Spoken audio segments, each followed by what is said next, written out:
Are you ready to invest in yourself today? Welcome to the WealthBuilders Podcast, where investment leader Billy Epperhart teaches you how to build wealth through applied biblical wisdom. Scripture says in Deuteronomy 8:18, "Remember the Lord, your God, for it is He who gives you the ability to produce wealth." At WealthBuilders, our goal is to teach you how to build wealth through applied biblical wisdom in your finances, your business, and your investments. Hello and welcome to this week's WealthBuilders Podcast. I'm Conrad. Thank you so much for joining us. We at WealthBuilders are so blessed by you, and it's just great to be connected with people that have that similar vision of building wealth God's way. Billy says it's a sound in the spirit, and I absolutely love that. We're focused on making sense of making money for making a difference. And today I'm going to be talking about fundraising for nonprofits. I love helping organizations grow and fundraise, build partnerships. And we're at that time of year where we need to have a year-end strategy, end-of-year giving strategy in place. So here we are. It's beginning of November when you are hearing this. I'm actually taping it in October, and it's not too late. So here's some quick ideas for you to implement in your nonprofit to make the end of this year a strong one. You know, donor development or nonprofits, we use business principles the same as if we are in a for-profit business. When you think about it, as Christians, even we have for-profit businesses, it's our ministry. So it used to be where they were separated. You've got your business bucket over here, you've got your nonprofit over here. However, there is a synergy of systems that work across all those organizations. And when the heart of the matter is helping people to succeed, helping people to know Jesus, you know, it's really important that we apply the knowledge and wisdom and really do the best that we can to put our hand to being successful at what God's called us to do. So let's get into an introduction here as far as nonprofits and just fundraising in general. And then I'm going to share with you steps that you can implement beginning today to make a strong year end. So the most effective and satisfying fundraising for any organization is achieved through a genuine heart-to-heart connection with current and future donors and partners based on a common purpose and passion. If you didn't listen to last week, I did a session on creating your creative messaging and articulating your message and connecting it to the heart of your target audience. So that would really help you with that statement of connecting hearts with a common purpose and passion. So how is this achieved? Through clearly defining your vision, your mission, value proposition, customer segments, and customer relationships. That sounds familiar, right? A business model canvas. Then effectively attracting and retaining donors and partners through powerful communication and connection that brings your hearts, your purpose, and your passion together, making a difference in this world both now and for future generations. So here we are with a couple months left in the year. And I'm going to give you some strategies that you can implement. You can leverage your team with it, some things that you can do as a CEO or the leader of the ministry to really end 2023 strong with fundraising. Are you ready? Get your paper out, get your pen out. And number one is develop a year-end letter and get it mailed out now in November. I think the best time to do a November end-of-year letter is for it to land right in front of Thanksgiving if possible. And the content of the letter in November really around a theme of being thankful.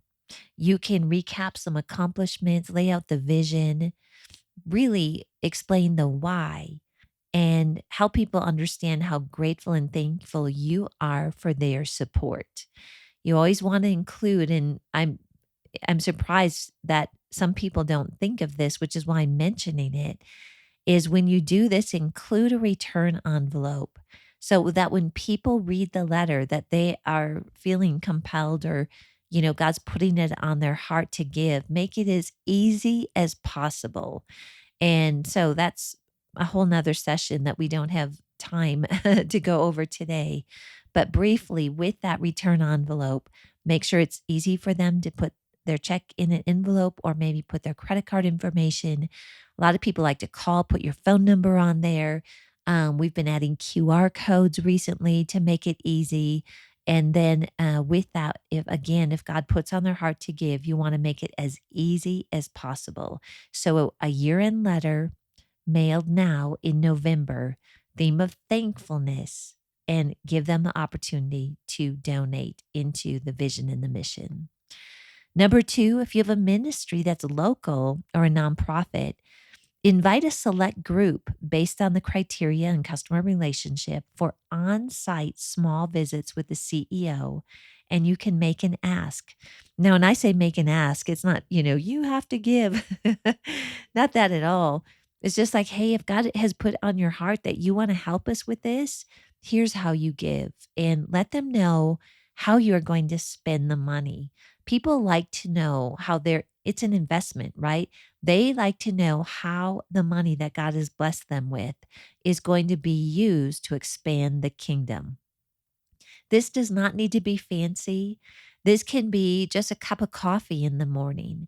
But people really like to communicate directly with the leaders. And so if you can create those opportunities, even for a few minutes, it means a lot to people. And really, it gives people the opportunity to ask you questions on the organization before they make that investment or to continue making that investment. Number 3, you could do a series of webinars or video conferences with you as a CEO or a key leader in the organization. Give an update, an inside view. Partners and donors really like to be in the know. Employees actually do too. If you look at what the number one thing about an organization that people like, or maybe a reason that they leave, is they don't feel they're in the know. Or on the positive side, they really like it when they're in the know and they feel like they belong to the vision and the mission and moving it forward. So you could do an invitation to help with special projects.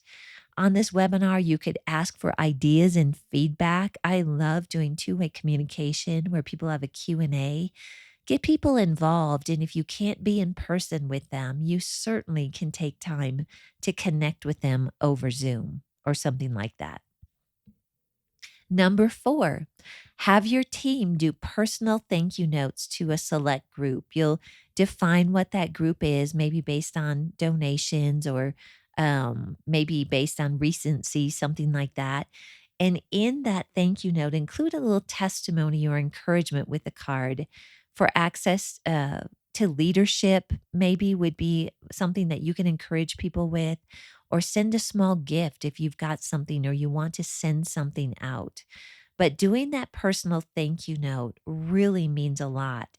One of the organizations that I work with, we send out personal thank you notes consistently, and my card is in there and my name is on there. And I get phone calls from people from all over the United States. And you know what they call me to thank me for? That handwritten note. And they say, we've never received something like this before. Just want you to know how much it means to me. And how easy is that? You can get volunteers to even help with it. Or it's a touch point for you where you can communicate your heart to a group of people. So that's number 4, do personal thank you notes. Number 5, do a video message to your email list, social media, and more with a holiday message and recap, thanking people with an opportunity to give. Maybe they don't get to see your family very often, but you could do this with your family. Invite people in and let them know how much you appreciate them. Let them know what's ahead, what you've been able to accomplish. Share a testimony on how a life was changed. These are powerful things that you can sit down, even with your iPhone, with some decent lighting and do a message. It's okay. It doesn't have to be from a fancy studio. Number 6 is reach out to what I like to call your lapsed donors. I define lapsed donors as somebody that used to give but hasn't given at all in the last 12 months. And why is this important? Because there's usually something that goes on with people that have stopped giving. It might not be anything to do with being disgruntled with your organization. It might be something as simple as them not realizing everything that you're doing to keep their interest connected to their heart. Or it might be something I often find that's happened in their life. Maybe they've had someone close pass away. Maybe they have run into a financial hurdle. If you reach out to lapsed donors by just calling and thanking them for their support that they have extended towards your organization, and just call them to pray with them or send a note that's just letting them know that you just have appreciated them so much, share testimony, and let them know there's much more happening in your organization and invite them to continue to be a part of it. We never want to be pushy, but we want to give people an opportunity to connect with your organization. And people that have given before and aren't given now is a great group of people to reach out and let them know you care about them and you love them. So I hope this has been helpful for you, for your nonprofit, or maybe you're connected with a nonprofit and you can share this podcast with them or these ideas that you've written down to help end the year with a strong financial um, impact, or some end of year gifts that can help really position you for going into the next year and helping you move God's plan, His purpose for your organization forward. So thank you so much for joining me today. God bless you and make it an awesome rest of the day. We hope you learned something of lasting value today from this Wealth Builders podcast. If you'd like any tools, teachings, or resources mentioned in the podcast, you'll find them online at wealthbuilders.org. Wealth Builders exists to teach you how to build wealth through applied biblical wisdom in your finances, your business, and your investments. Wealth Builders is a nonprofit organization. We depend on your donations to keep this podcast running. Please consider donating to us on wealthbuilders.org.